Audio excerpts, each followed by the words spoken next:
యేసుక్రీస్తు నామములో మీ అందరికి శుభం కలుగునుగాక. ఆమేన్. దేవుని ప్రియులారా, బాధలో ఉన్నారా, బందీగా ఉన్నారా? ఇదిగో శ్రమలు, కష్టాలు, కన్నీళ్లు, కొట్లాట్లు, సమాధానం లేకుండా అన్ని మిమ్మల్ని బంధించి ఉన్నాయా? మిమ్మల్ని బంధించలేవు. మీకు విడుదల కలిగింది. యేసు ప్రభు మీ ఇంటికి వస్తున్నారు, మీ హృదయంలోనికి వస్తున్నారు. అలాగనే ఒకరింటికి వచ్చారు. చూద్దాం రండి. మీ మంచితనంతోనే ప్రభువారు నివాసం చేస్తున్నారు. ప్రభువారు ఇక్కడ కూడా అలానే చేశారు.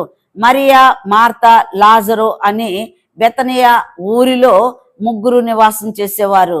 ప్రభువారు ఆ ప్రాంతానికి పరిచర్యకు వచ్చినప్పుడు వాళ్ళ దగ్గర ఉన్నారు. వాళ్ళ మంచిని చూశారు. వాళ్ళ మంచితో ఆయన కూడా నివాసం చేశారు. మరలా పక్క ప్రాంతానికి పరిచర్యకి వెళ్ళారు. అప్పుడు లాజరు అతనికి మరి వ్యాధి ఒకటి, మరణకారం కాని వ్యాధి ఆవరించింది.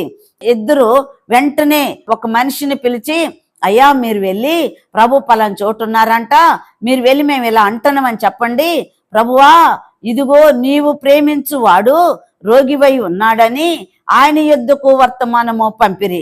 యేసు అది విని, ఈ వ్యాధి మరణకారము కాని వ్యాధి, ఇది ఆయన మరణానికి రాలేదు, మరణము కొరకు వచ్చిన వ్యాధి కాదు ఇది, కానీ దేవుని కుమారుడు దాని వలన మహిమ పరచబడినట్లు దేవుని మహిమ కొరకు వచ్చి ఉన్నదని ప్రభువారు చెప్పారు.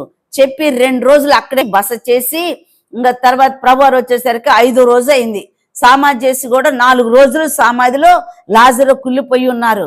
ప్రభువారు వచ్చారు, సమాధి కాడికి వచ్చారు. అప్పుడు అందరూ ఏడుస్తూ ఉన్నారు. మరియా, మార్త కూడా వచ్చారు సమాధి దగ్గరికి. ప్రభువారు అక్కడికి వచ్చారు, సమాధి చుట్టూ తిరిగారు. ఈ రాయిని తీసేయమని అన్నారు. రాయిని, మూతేసిన రాయిని మనుషులు వచ్చి పక్కకు తొరలించారు. వెంటనే ప్రభువారు మళ్ళీ ముందుకు వచ్చారు. వచ్చి లాజర్ లేసిర్రా అని అన్నారు. అనగానే బంధకాలు తెగిపోయినవి, మరణము తొలగిపోయింది, మరణము పారిపోయింది. ఆయన శక్తి వచ్చింది, బలము వచ్చింది, ఆరోగ్యం వచ్చింది. తిరిగి లేచాడు.